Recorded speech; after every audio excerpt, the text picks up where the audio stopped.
Everyone, and thanks for sticking with us this afternoon. We're really excited to share with you the Cyclical Monitoring and Special Education Programmatic Improvement Resource Guide for Educational Leaders. And we think that you'll really find this to be a really good asset and resource in your school district. So let's just take a look at some screenshots. And like Nicole just did, then we will take you out to the actual patent website to actually show you live where this is located. So as I said, this is a new PDE resource. And when you go to the patent website, which we will in a moment, you will go to legal, and then you will click on PDE resources. And then you'll see located there where like the red arrow is Cyclical Monitoring and Special Education Programmatic Improvement Resource. And just another view after you click on that, this is what you will see, a comprehensive resource guide for educational leaders.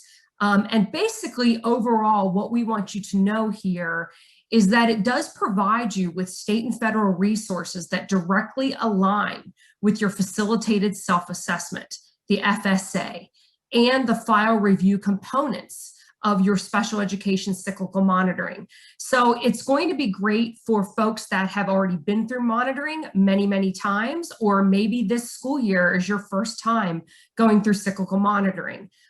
This is a really good resource to help walk you through that if you have questions when you have to complete your facilitated self-assessment and other components. This does provide you with state and federal resources that again directly align with that FSA, and the several ways that you can use this resource include preparing for those upcoming special education cyclical monitorings, meeting corrective action resulting from that cyclical monitoring. It will provide you with resources to assist in completing your special education plan. It will provide a general special education programmatic improvement. Also professional development for staff, and we'll go through some of those examples, and then maybe training for families if that's an area also. So again, this is just a screenshot of what it will look like once you click on that. And then this is what you'll see when you actually get into the Google site resource, and it tells you exactly what it is. And then again, like I just shared with you, it gives you what the purpose is of this resource. And again, the one thing to note here is any publication that's included on our patent website may be ordered and shipped for free by going on the patent website and ordering it. So again, you may print it out, but you can also order the resource and have it sent to you from one of our patent offices. So let's just look at an example. Let's say that your staff needs training in extended school year eligibility. You can click on the extended school year tab on the left side of the screen when you're into the resource and go to that part of the Google site to choose resources to match the needs for your training. And again, any of these things we're talking about, you can order hard copies for the resource. So here's what you'll see if you click on extended school year within this resource. You'll see that it provides to you what are the federal and state regulations that cover extended school year. There's an actual basic education circular that talks about extended school year eligibility. There's a publication. There's a video for considerations for your extended school year process. There's another video about extended school year. And what you'll find throughout all of these resources also is that our side-by-side regulations. So if you haven't printed that out already, or you don't have that as a link on your desktop, I would highly recommend that you have that IDEA, the federal regulations, and the state Chapter 14 regulations handout very ready so that you have something to look at when needed.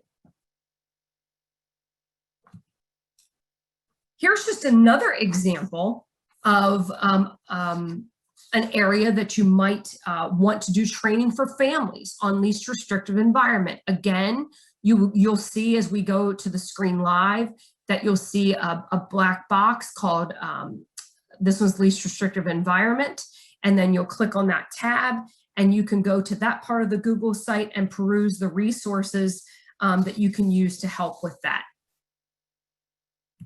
And just one more example. So let's say that your school wants to improve their positive behavior support efforts.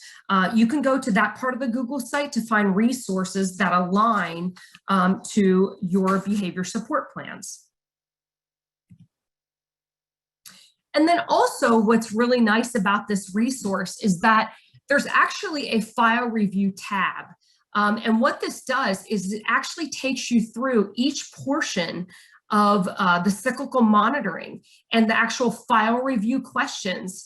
And so the one I have here showing you is the prior written notice for initial evaluation and request for consent. And it actually walks you through what you would need to have in those areas and so on down the list. So I'm going to stop sharing here and go out to the actual website.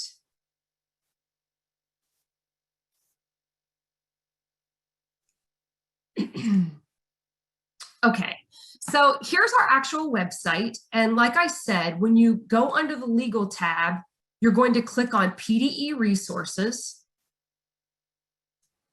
And then you're going to click on cyclical monitoring and special education programmatic improvement resource.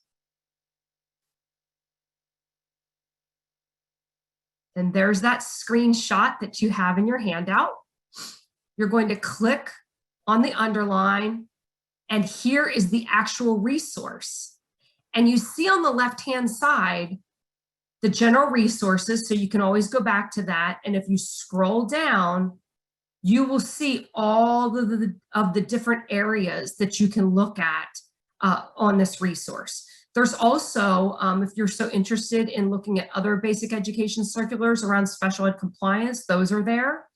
Our special education question and answer compendium and resources there. The OSEP letters searchable database is there, and so on. And then, as I mentioned, you see that all of the areas in the facilitated self-assessment are listed here. So let's say you were working on your facilitated self-assessment assistive technology portion. You could click on there and scroll down, and you see everything that has to do with assistive technology, the publications that we have around that area. Again, you're always going to see the side-by-side regulations, federal and state regulations, and then some videos. So again, any area that you feel your staff needs extra help, training, child find, if folks aren't familiar with what that means, again, publications on that information. So when you click on one, it brings it up. So there's, for example, the special education evaluation IEP process resource that we have. That's a flow chart. Just a lot of good information in sharing that with you. I'm sorry, I think I lost my, bear with me one second.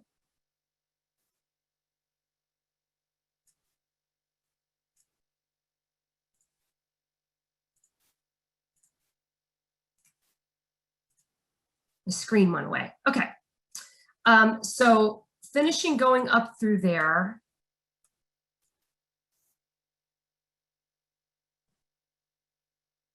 If you keep scrolling down through each one of these, you're going to find information and resources within each one. For example, let's say that you wanted to look at evaluation report. You would click on there for that file review section. And again, you'd find the annotated evaluation report, the Chapter 14, our state regulations, Chapter 711 regulations around evaluation. And again, can't say it enough that you're always going to find the side-by-side federal and state regulations. And if you go to the very bottom of all of these areas, you'll find even information on the file review about Penn data and reporting for education environment, facilities used for special education. And And I'll just show you one more. And then the NOREP, again, all those file review questions that go along with the NOREP are also there. Okay, so let's go back now.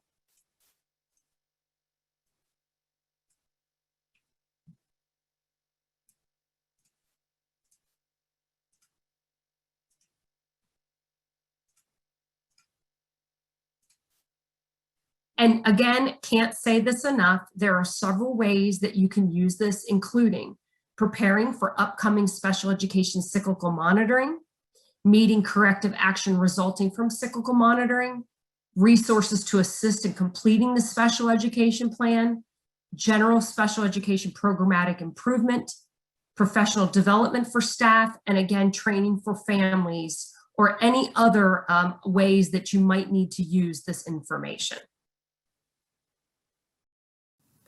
Now let's look at patent publications.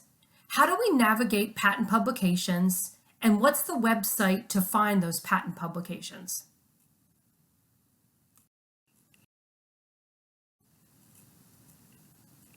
At Patent, our goal is to provide educators with a breadth of publications that are grounded in proven best practices and a deep research base, reflecting a commitment to school improvement. Patent offers publications on a variety of topics, all focused on improving educational results for students with and without disabilities. So how do you find patent publications? When you get on the patent website, you will see the screen as shown here that allows you to search by a particular name, filter by topic, or see if the publication is available in hard copy. To search by keyword, you would click inside the area labeled Search By and enter the word, and then click Go. To search by topic, you would click the drop-down menu, Filter by Topic. Once you have selected a topic, click Go. Then click the title of the publication. A new page will open that will give you the option of viewing the publication. To view the publication, click the Download button. The publication will open in a new tab in your browser. You may either view the document or save it to your computer. To order patent publications in hard copy, click the Add to Cart button. If the Add to Cart button is not visible, the publication is only available for download. To continue shopping, click the back arrow or click Continue Shopping. When you have finished shopping, click My Account at the top of the page and then click My Cart. Add the quantity desired that you would like for each publication listed. And to remove a publication from your order, click Remove. Then you would click the word Checkout, and upon successful transaction, an order confirmation will be sent to you.